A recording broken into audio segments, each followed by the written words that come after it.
Yes. Can you hear me? Yes, I can hear you.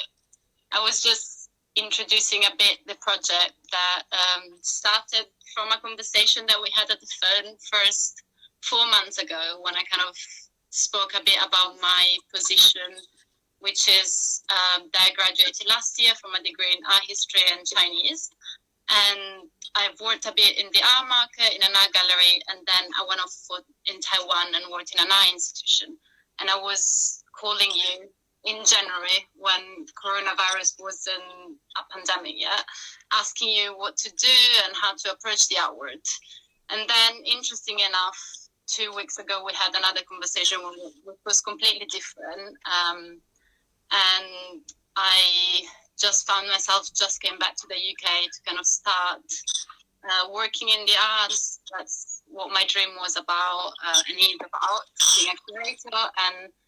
But finding myself stuck and restrained by obviously the crisis and the stagnation of the crisis, and being overwhelmed really by anxiety and fears and a kind of grief that I think many people are empathizing with.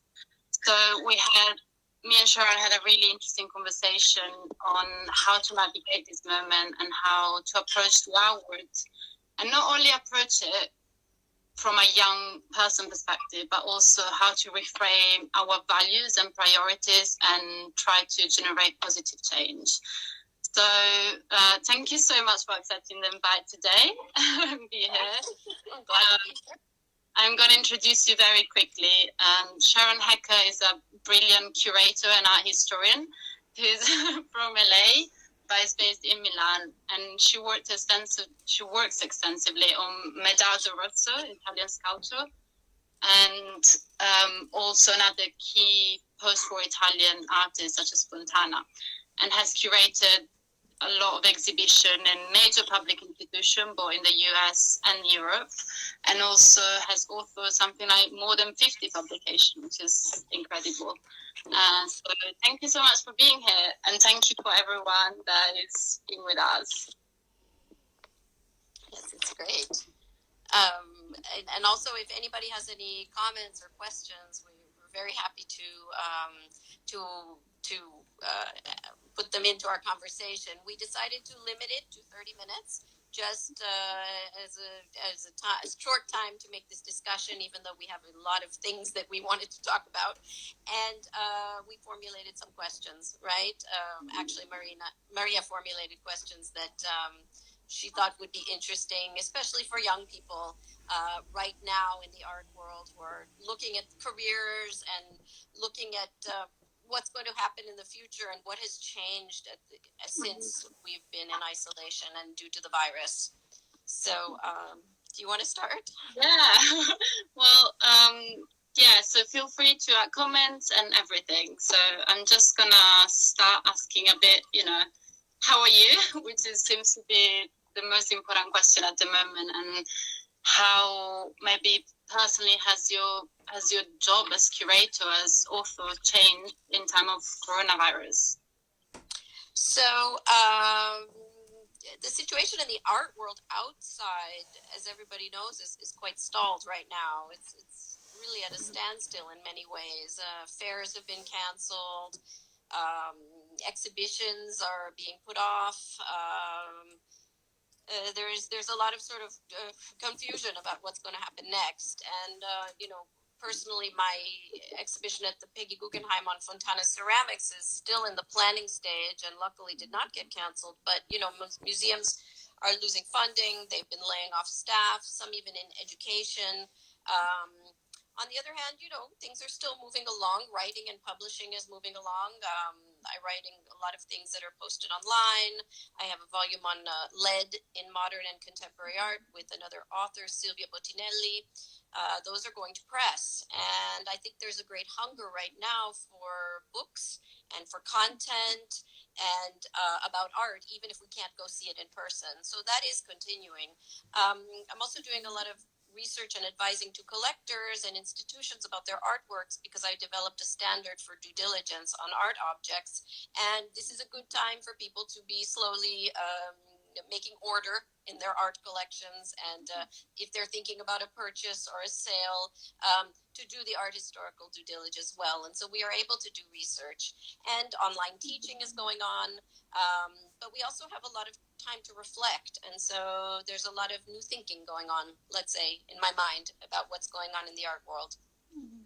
Which is obviously a really interesting point, as you say, it's not all bad. And I think, just to pick up on what you just said, I think it's, there's a lot of questions about, is art important? Art is like, it seems quite trivial because obviously we're seeing a lot of deaths and a lot of people getting sick and dying, but at the same time, I think art it's always been about speaking up and about addressing questions, and I think this is a really important time for people to connect, and art is a way to connect.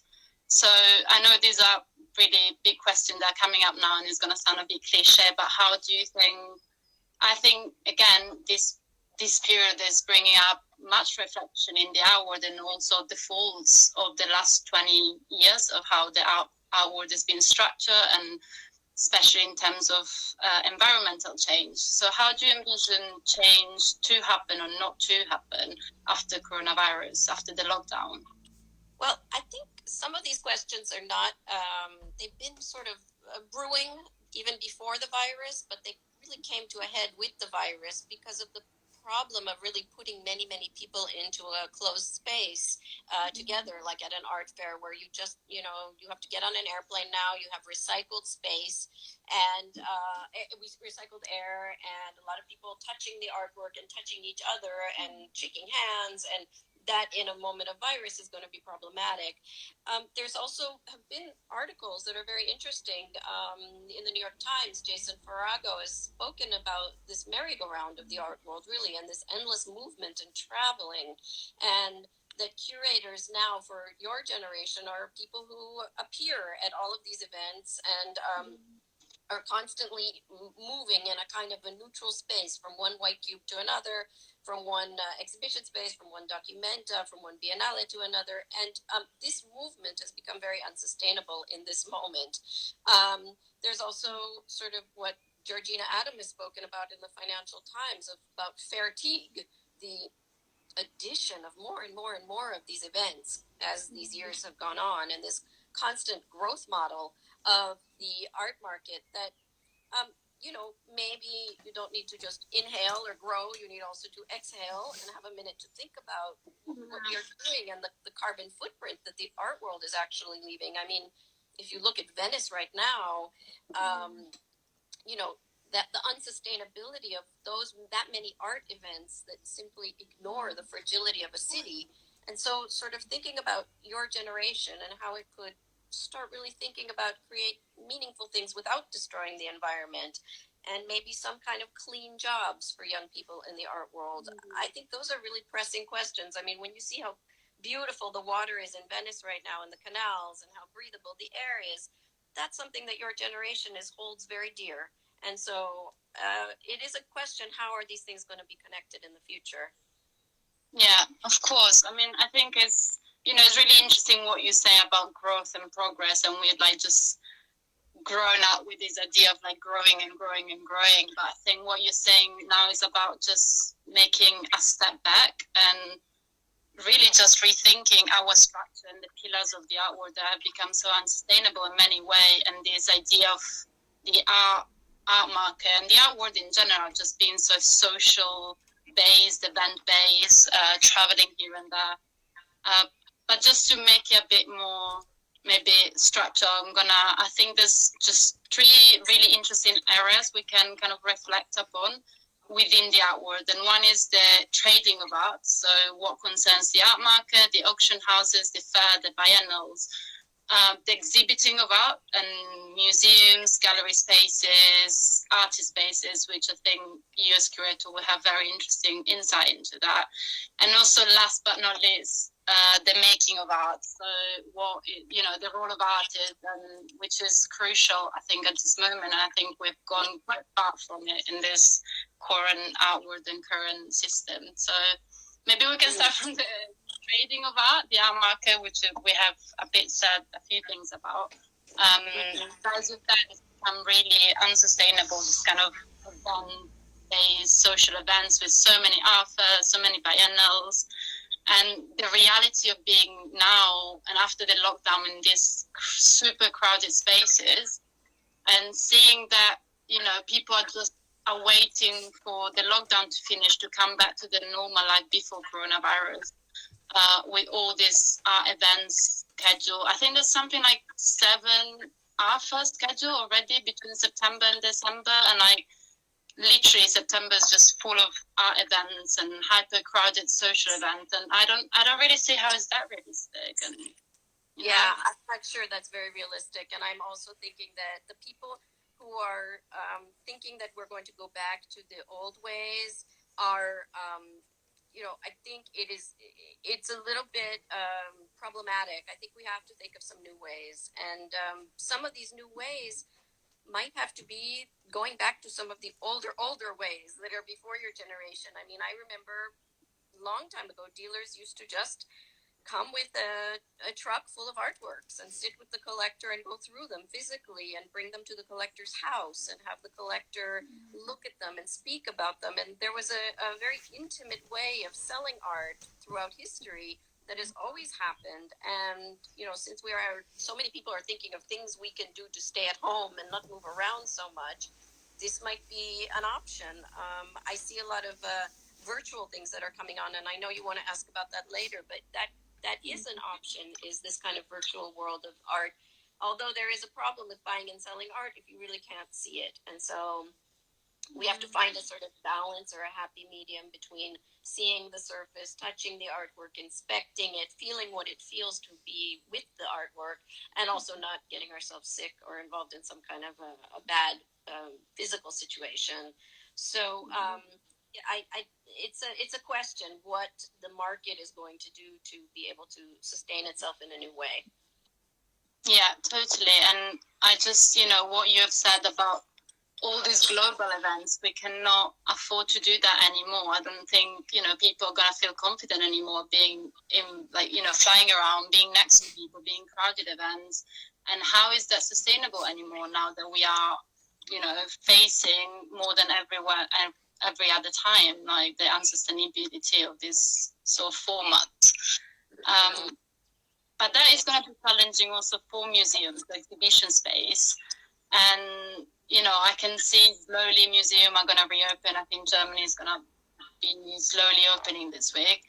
And we're going to need to implement some social distance rules. And even that, I'm just wondering how is that going to work, even in terms of like what format of art is going to be chosen. Is it going to be is like big format and big like three-dimensional medium being favored over smaller works of art just to maintain the social distances? Or what about public art? I can see that being really just really the new format, just something that maintains social distance. But what do you think about museums and exhibition spaces?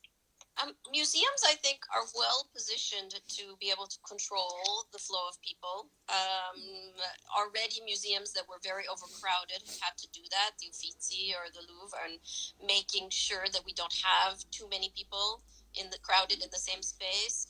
I think that because museums are narrative-based exhibitions, you will be able to create that. One thing curators, I think, are going to have to do is maybe learn to tell their stories with fewer works and with works that are not going to travel around the world. I mean, I think that before the 80s, when these big mega exhibitions became so much the norm, budgets, were smaller, and you really had to learn to make do with what you could get. And I think in this case, just shipping an artwork across the ocean is a huge carbon footprint. And so I think young curators could think about telling a story with very essential works. And the 3 exhibitions that I curated on Medardo Rosso, one only had 12 works, and At the Pulitzer, for example, we only had 25 sculptures, and we really tried to tell the story with few works.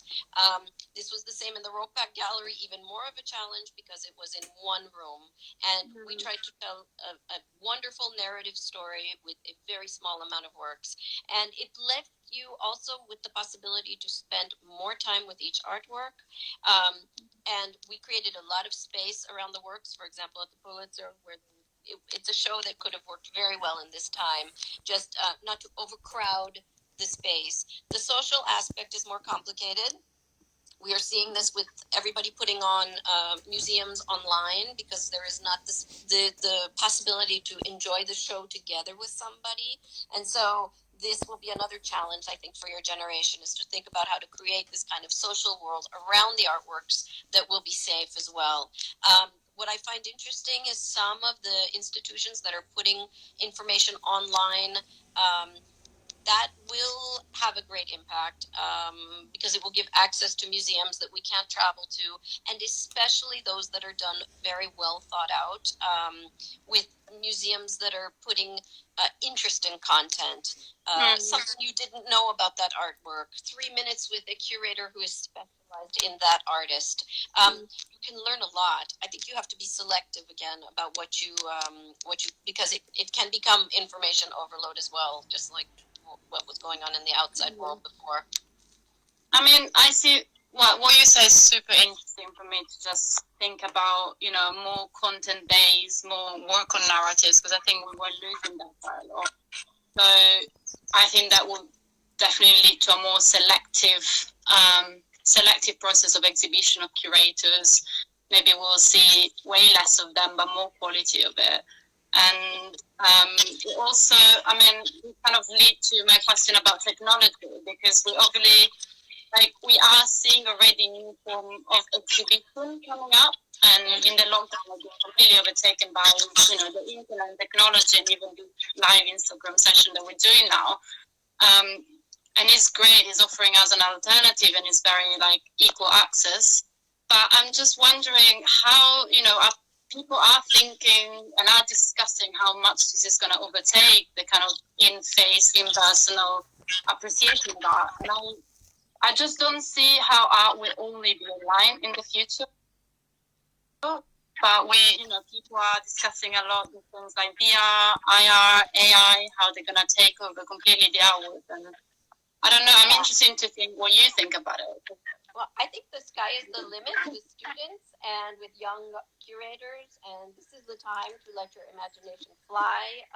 Today I read about a new Minecraft game for art in the New York Times, which in fact is fascinating because it gives curators the possibility to play with space in virtual space at a moment when they can't be in the spaces. And they say it's very successful. So, anything you can invent in this moment that will allow you to be part of this world will certainly be helpful. I don't think, just like you, that it will replace the live exhibition, but perhaps the spectacularization and the kind of overperformance and the idea that the curator, just like Farago says in the New York Times, that the identity of the curator has to fit into a carry-on suitcase, that might change and go back to sort of the more sedate and pensive curator who is working in his own space to think up new ideas, or her own space to think up new ideas in the arts.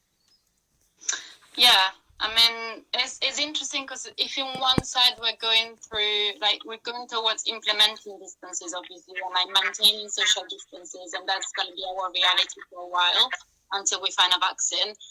On the other side, I can see what you're saying, just going towards the smaller scale. So maybe more regional focus, more localized exhibition, because we're taking away that structure of globalization in which everyone just travels here and there and comes to all these art events and is always on the move. And what you're saying about the suitcase is really funny, but it's really much an art world that is based on frenzy of traveling and the globalized event of showing your face, competition there and there.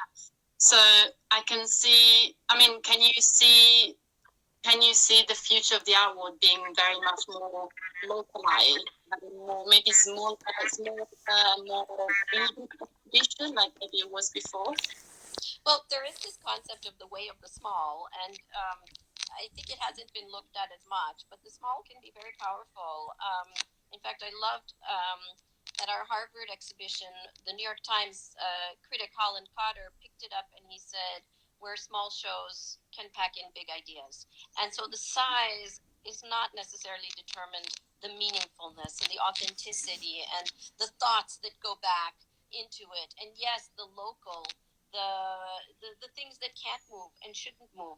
Not every artwork should really move from one space to another because it's fragile.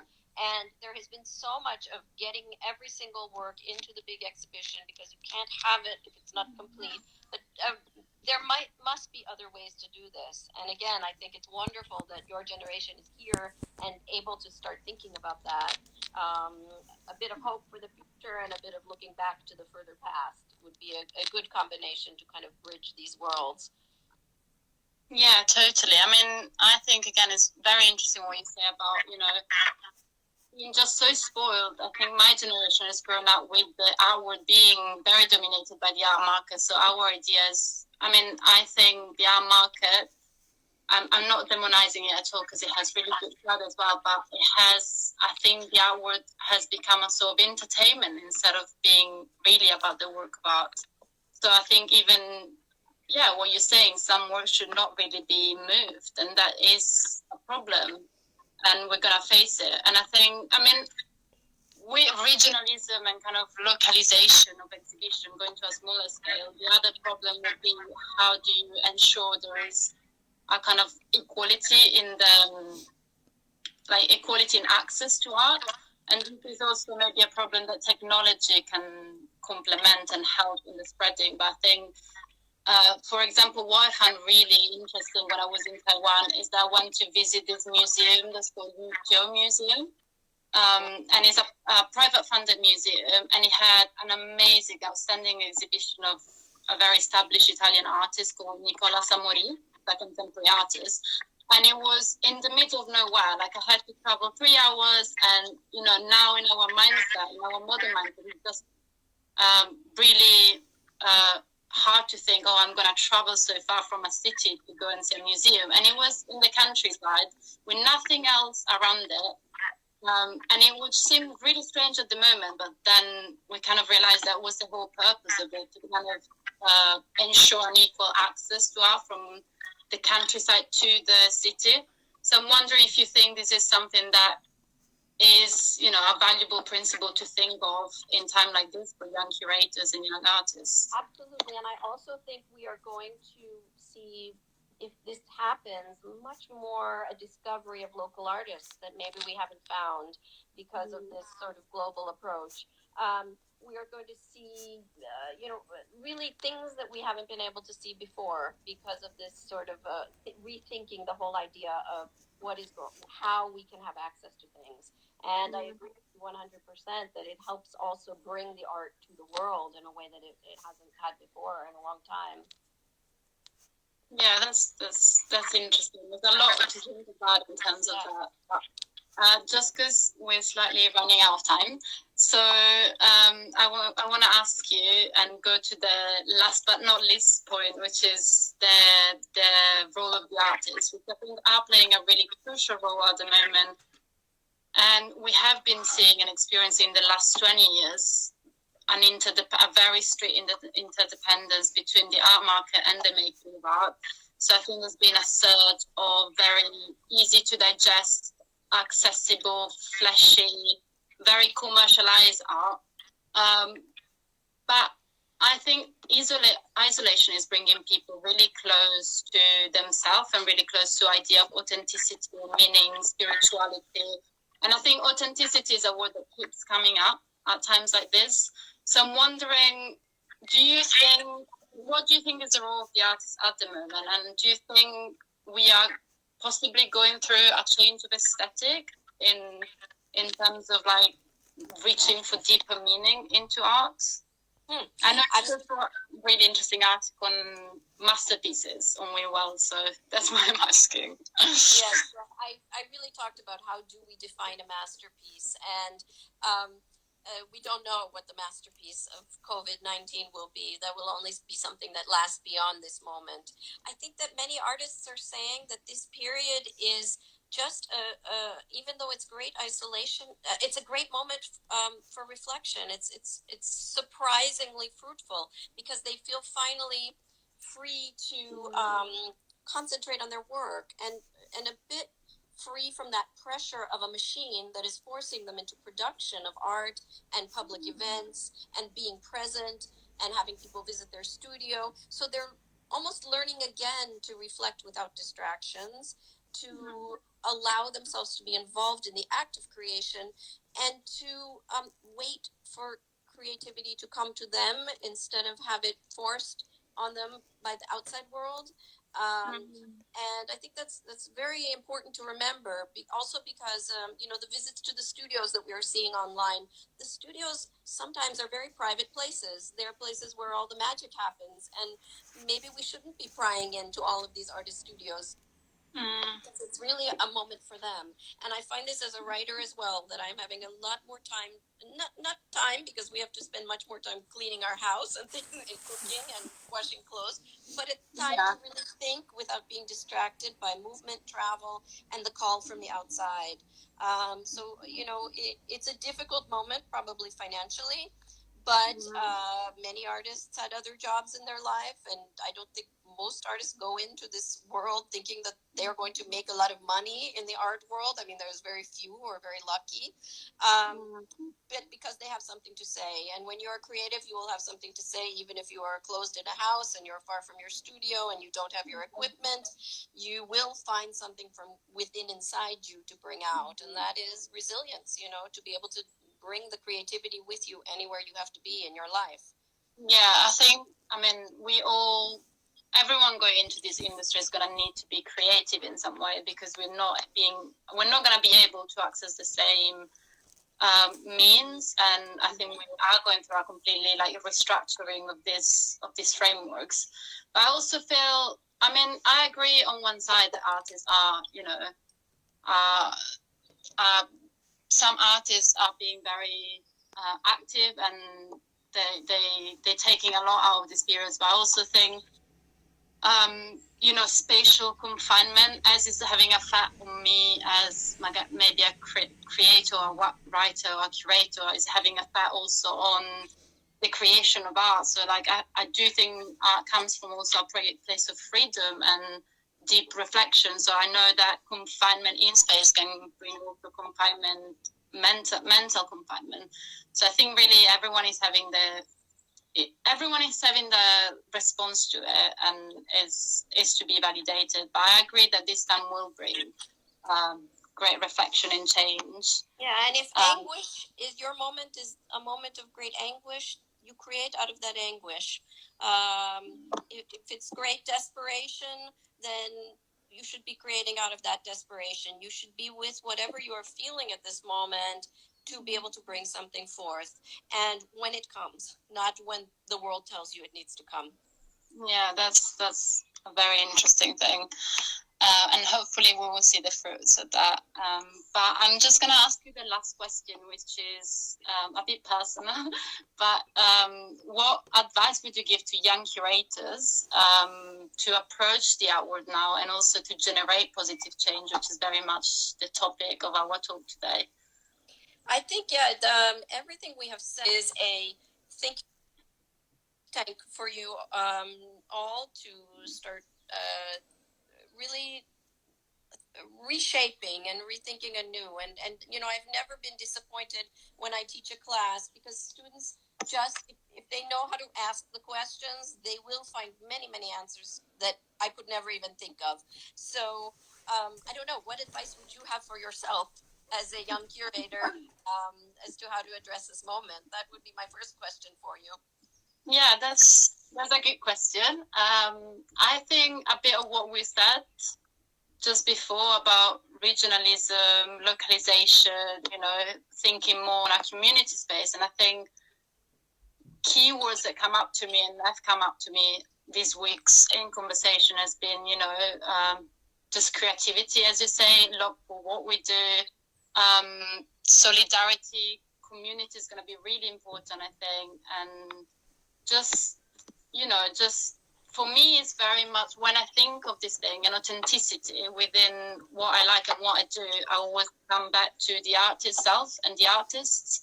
So what I'm doing now is actually interviewing artists, maybe bothering them in the studio stage. But that brings me great meaning to have this conversation. And I think, I don't think art will end because it's been here as long as existence has been here, and is a need.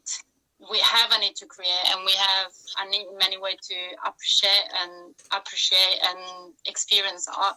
I think it's more of a question of how we're going to show it, at what cost, what is going to change, what has to change, and how do we as young people, young curator, young artists, can address this change and can do something that is relevant.